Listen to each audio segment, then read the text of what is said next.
warahmatullahi wabarakatuh. Perkenalkan, nama saya Nur Laila dari Prodi Pendidikan Kimia semester 6. Di video kali ini, saya akan menjelaskan tentang ayat-ayat Al-Quran dalam tema tentang obat. Mari kita simak videonya. Pada pembahasan kita akan membahas tentang ayat-ayat Al-Quran mengenai tentang obat. Ya. Di sini kita akan membahas tentang Al-Quran. Al-Quran itu merupakan kitab suci umat Islam yang memiliki banyak manfaat bagi umat manusia. Al-Quran diturunkan sebagai petunjuk bagi seluruh manusia melalui malaikat Jibril kepada Nabi Muhammad SAW sebagai Rasul yang dipercaya menerima mukjizat Al-Quran. Nabi Muhammad menjadi penyampai, pengamal, serta penafsir pertama dalam Al-Quran.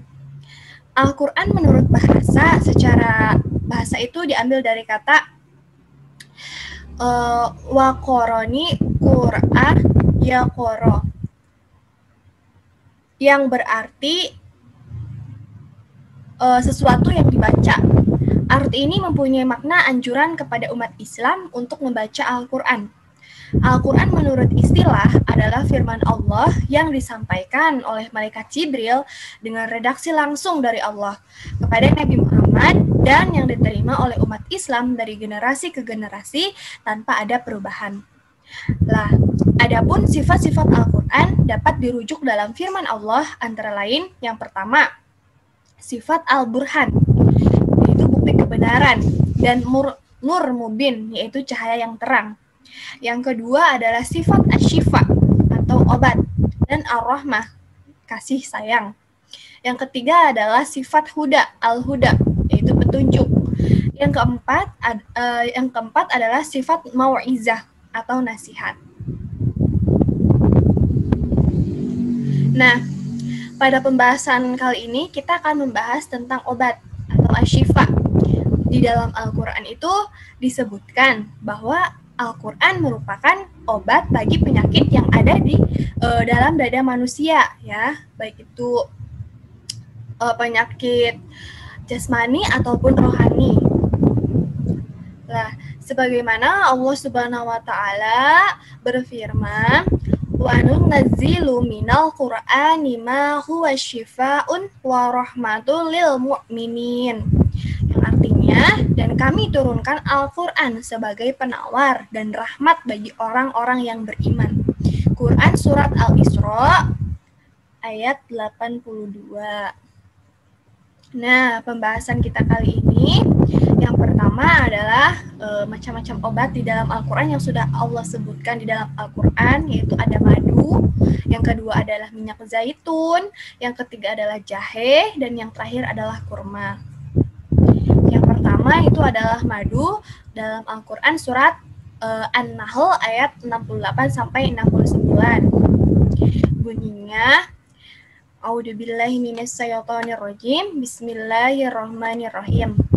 Wa auha rabbuka ilan nahli anittakhidhi minal jibali buyutan wa minasyajari wa mimma ya'rishun.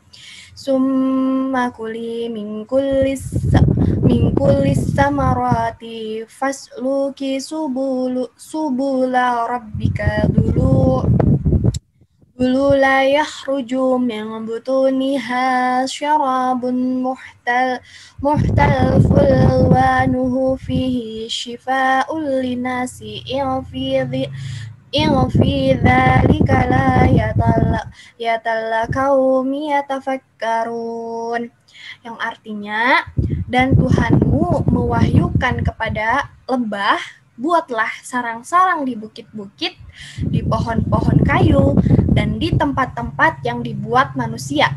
Kemudian makanlah dari tiap-tiap atau macam buah-buahan dan tempuhlah jalan Tuhanmu yang telah dimudahkan bagimu. Dari perut lebah itu keluar minuman madu yang bermacam-macam warnanya. Di dalamnya terdapat obat yang menyembuhkan bagi manusia. Sesungguhnya pada yang demikian itu benar-benar terdapat tanda kebesaran Tuhan bagi orang-orang yang memikirkannya. Nah, kemudian tafsir dari tadi ya, ayat tadi, yang dimaksud dengan wahyu dalam ayat ini ialah ilham, petunjuk dan bimbingan dari Allah kepada lebah agar lebah membuat sarangnya di bukit-bukit, juga di pohon-pohon, serta di tempat-tempat yang dibuat oleh manusia. Kemudian berkat adanya ilham dari Allah ini, lebah membangun rumah atau sarang dengan sangat rapi dan struktur dan susunannya, sehingga tidak ada celah padanya.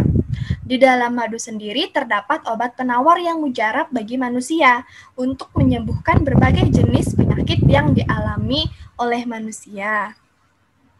Nah, ini kandungan madu. Ya, kandungan madu sebagai obat. Yang pertama itu adalah madu itu mengandung aneka mineral penting seperti kalsium, magnesium, natrium, tembaga, mangan, besi, kalium, dan juga fosfor.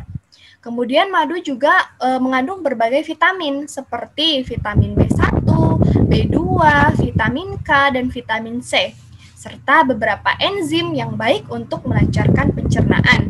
Kemudian madu itu dapat membersihkan kotoran yang ada di dalam pembuluh darah dan juga usus, bermanfaat bagi orang tua dan orang yang berdahak, serta melancarkan kencing. Kemudian, madu itu lebih unggul dalam mempertahankan kadar glikogen dan memperbaiki waktu pemulihan daripada pemanis lainnya. Madu mengandung beberapa zat penting untuk meningkatkan stamina tubuh ya. Nah, kemudian yang kedua adalah minyak zaitun. Minyak zaitun terkandung dalam Quran surat An-Nur ayat 35 yang berbunyi, A'udzubillahi minasyaitonirrajim. Bismillahirrahmanirrahim. Allahu nurus samawati wal ard. Masalu nurihi kamisqatin fiha misbah. Al-misbahu fi zujajah. Az-zujajatu ka'annaha kawkabun durriyyun yuqadu min syajaratin mubarakatin zaitunah. لا شرقية ولا غربية يكاد زيتها يضيء ولو لم تمسسه نار نور على نور يهدي الله لنوره من يشاء ويضرب الله الأمثال للناس والله بكل شيء عليم. Nah, yang artinya Allah itu pemberi cahaya kepada langit dan bumi. Perumpamaan cahayanya seperti sebuah lubang yang tidak tembus, yang di dalamnya ada pelita besar. Pelita itu di dalam tabung kaca, dan tabung kaca itu bagaikan bintang yang berkilauan, yang dinyalakan dengan minyak dari pohon yang diberkahi, yaitu pohon zaitun, yang tumbuh tidak di timur dan tidak pula di barat, yang minyaknya saja hampir-hampir menerangi walaupun tidak disentuh api.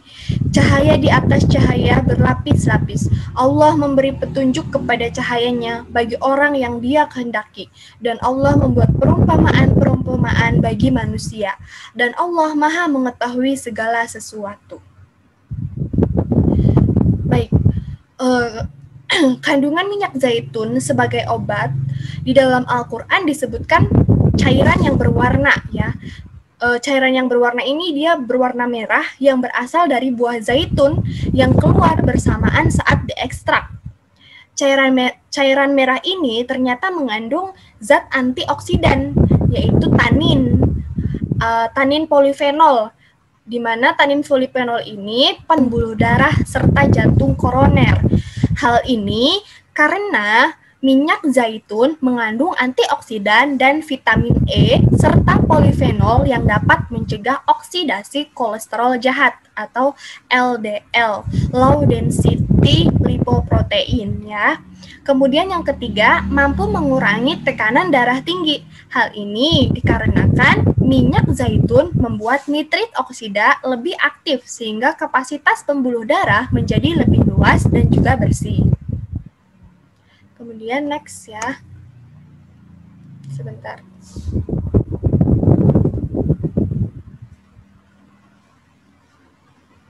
Yang ketiga adalah jahe. Di dalam Quran surat Al-Insan ayat 17, A'udzubillahi minasyaitonirrajim. Bismillahirrahmanirrahim.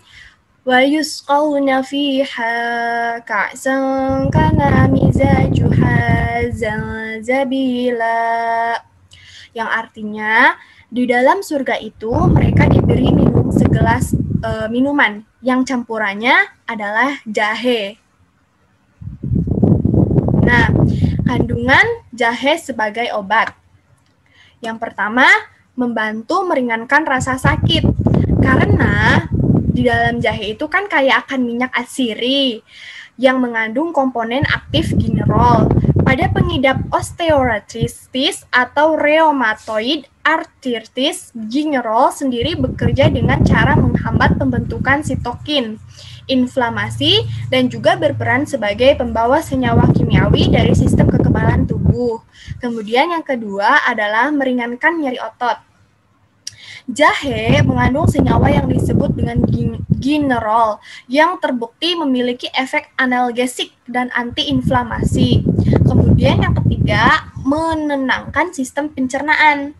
Jahe bekerja dengan cara memproduksi suatu zat yang dapat mengurangi produksi gas berlebih pada sistem pencernaan. Selain itu, jahe juga bisa digunakan untuk menenangkan saluran usus. Yang keempat, mengatasi peradangan. Komponen pedas dalam jahe yang juga dikenal sebagai oleoresin memiliki efek antiinflamasi terkuat. Jahe dapat menghentikan pelepasan sitokin inflamasi dalam sel imun, mengurangi rasa sakit, kram, dan radang sendi juga dianggap terkait erat dengan aktivitas antiinflamasi ini. Kemudian yang terakhir adalah kurma. Dalam Quran surat Maryam ayat 25, A'udzubillahi minasyaitonirrajim. Bismillahirrahmanirrahim. Wa huzzi ilaiki bijid'in nahlati tusaqit 'alaiki rutaban janiyya. Yang artinya, dan goyanglah pangkal pohon kurma itu ke arahmu, niscaya pohon itu akan menggugurkan buah kurma yang masak kepadamu. Nah, kurma yang masak itu bersifat panas dan basah. Kurma tersebut bisa membantu membunuh atau mengurangi jumlah cacing dalam tubuh jika dikonsumsi saat perut dalam keadaan kosong. Jadi, kurma masak bisa bermanfaat sebagai obat bagi tubuh. Rasulullah setiap berbuka puasa akan mendahulukan memakan kurma yang masak dan masih segar dan meminum air. Berdasarkan penelitian juga, cara ini sangat baik karena puasa mengosongkan perut dari makanan dan liver tidak akan mendapatkan cukup energi untuk dialirkan ke berbagai organ. Nah, di sini ada sedikit kutipan dari Ali bin Abi Thalib, di mana sebagian obat justru menjadi penyebab datangnya penyakit. Sebagaimana sesuatu yang menyakitkan, ada kalanya menjadi obat penyembuh. Terima kasih. Mungkin hanya sampai sini penjelasan dari saya. Semoga bermanfaat. Kurang lebihnya mohon maaf. Wassalamualaikum warahmatullahi wabarakatuh.